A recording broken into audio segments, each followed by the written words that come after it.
sa ating lahat. So, ready na po ba kayo sa salita ng Diyos ngayong gabi? Ayan. So, I think ready na ata ako. Okay. So, meron lang po akong dalawang katanungan. Yan. Intro lang po dun sa devotion po natin this day po. Tonight. Ayan. Sino po yung busy ngayong Pasko? Busy body, busy day. Busy-busyhan. Ayan, may mga nagtaas na kamay. Sino po yung hindi? Andal. Di kayo na. Praise God. Hindi, joke lang. Sana all. Ayan. Kasi po, kaya ko po naitanong, kasi po, yung Pasko po kasi, sabi, yun daw yung busiest season of the year, lalo na dito sa Philippines. Kasi naman, bakit? Kasi ang daming mga ganap. Diba? Opo, tama. Yun nga din po. Nagsisimula pa lang siya Burman, September. Tapos natapos siya January kasi back-to-back sila ng New Year, di ba? So, ang dami din po mga social gathering na nangyari like Christmas fellowship, family reunion, tapos madami ding pera. Yeah, dahil may 13 months. Ay, yun lang. Madaming pera na mauubos din. Kasi ipambibili ng mga regalo. Yan. At ipanggagastos sa mga happening. Ayan.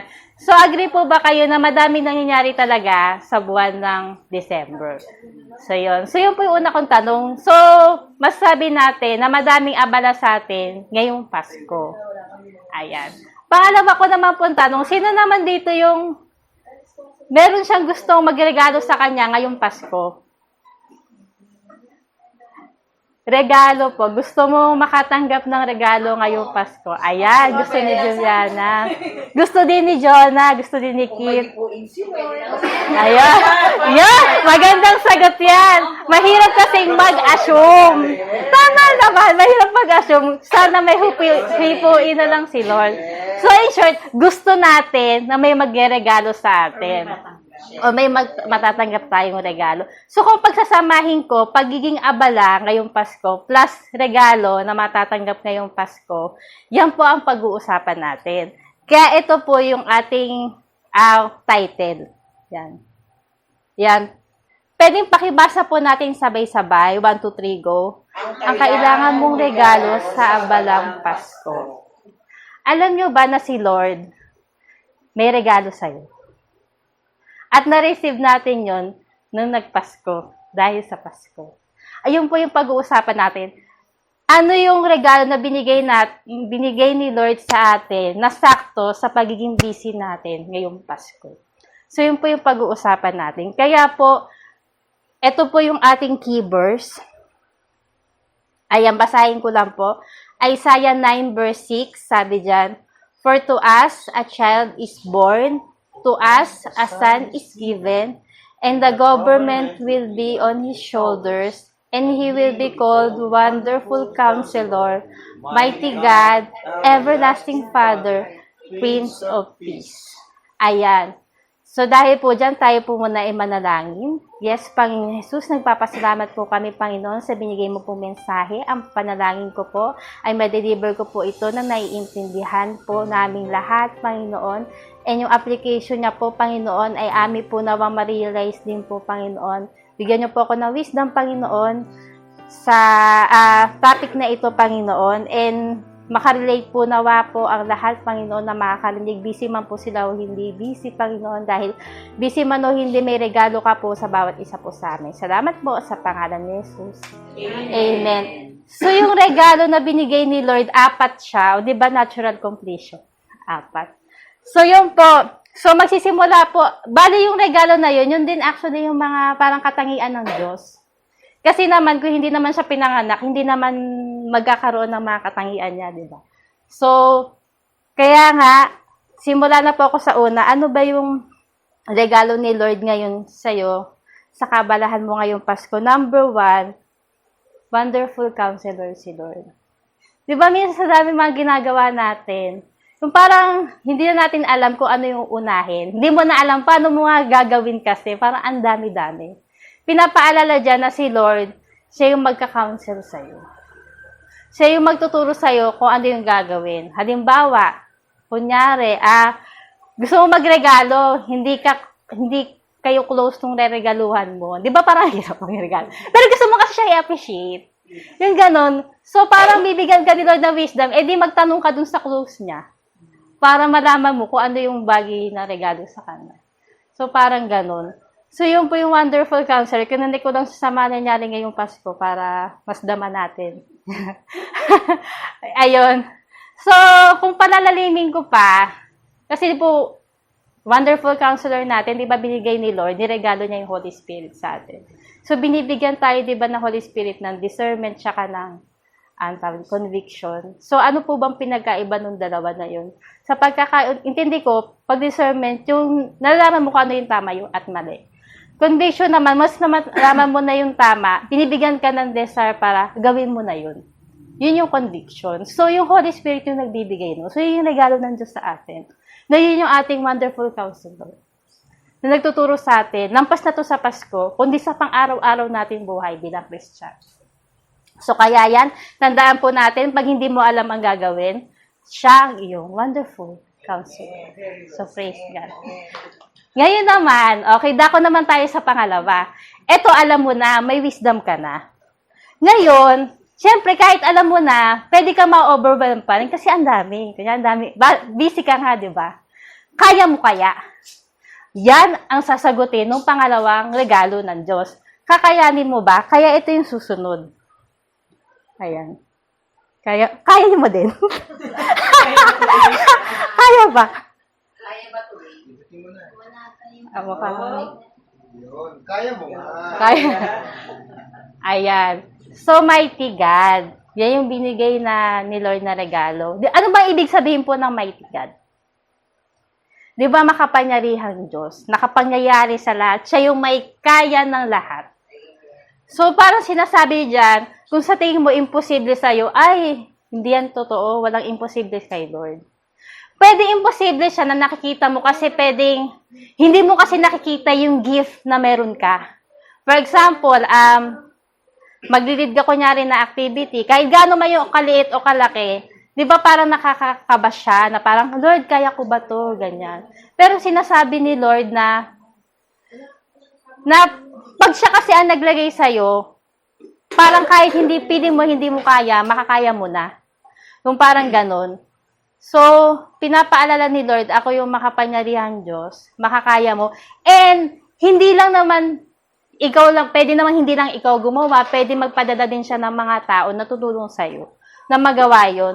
O kaya naman, pwede din may iba din na pumalit. Kasi pagtulong din naman yon, parang ganun. Para mas maasikaso mo pa yung ibang bagay na dapat mong gawin. Pwede din may pumalit sa'yo. Kasi, yun nga, replacement is also a kind of help. Yo, para balance lang tayo. Ganyan. Pero nakaya mo pa din. Hindi naman siya something na, kasi nakaya mo mag-delegate. Diba? Kasama din yun eh. Tinuturo din yun ni Lord yung delegation. So, lalo na kung ang dami mong gagawin, learn to delegate din. So, yun po yung pangalawa. Ngayon naman, susunod. Kasi, alam mo na, di masaya ka, alam mo na, ito na yung gagawin ko, may wisdom na ako. Ngayon naman, kaya ko naman pala. Kailangan pa natin ng motivation. Kasi minsan nahirap eh. Parang ano pa din eh. So yung pangatlo, ang sasagutin niya yung para ano nga ba yung why ko? Ba't nga po ba ito na ginagawa? Lalo na kapag nagsiserve ka kay Lord, doon tayo pumasok sa konteksto ng service kay Lord. Ano ba yung why ko? So, kasi ginagawa mo to para kay Lord. Kaya yung pangatlo. Ayan. Papindot yan. Salamat. Sige lang po. Yan. Kasi yung pinaglilingkuran mo, hindi siya stranger. Actually, siya ay father mo. At yung pagiging father niya, walang hanggan yun. Diba, ang ano ng father, napaka-intimate nun, diba? So, ang pinaglilingkuran po natin, kumbaga, kadugo natin spiritually. Hindi siya malayo sa atin. And hindi nawawala yung pagiging ama niya kung ano man yung magawa natin. Kung mag-fail man tayo, ganyan, dahil sa daming ginagawa, minsan may mga ma-overlook ka na hindi mo magawa. Pero si Lord, hindi ka niya i-judge eh, kasi tatay siya. Doon ang tatay na didisiplina, pero yung disiplina na yun, may pagmamahal din. Kaya pinapaalala sa atin na yun, yung regalo na ikaw ay forever son, ng Panginoon, ikaw ay forever daughter ng Panginoon. Kaya yun, ginagawa mo yun para sa taong nagmamahal sa'yo. At yun na, iyong everlasting Father na Diyos. Ayun. So, yun po. So, yun na po, nakatatlo na tayo. Ayan. So, namomotivate na ba kayo? Kasi, masaya na ako. Parang, oo nga, kayang-kaya naman pala kahit ang daming gagawin. Kasi, nandiyan naman pala si Lord eh. Bibigyan niya pala ako ng wisdom. Kakayanin ko naman pala, bibigyan niya kasi ako ng lakas. At siya naman pala yung pinaglilingkuran ko. Eto, huling-huli. Ano kaya yung huli? Yan. Minsan, ayan, pag madami kang ginagawa na na-overwhelm ka,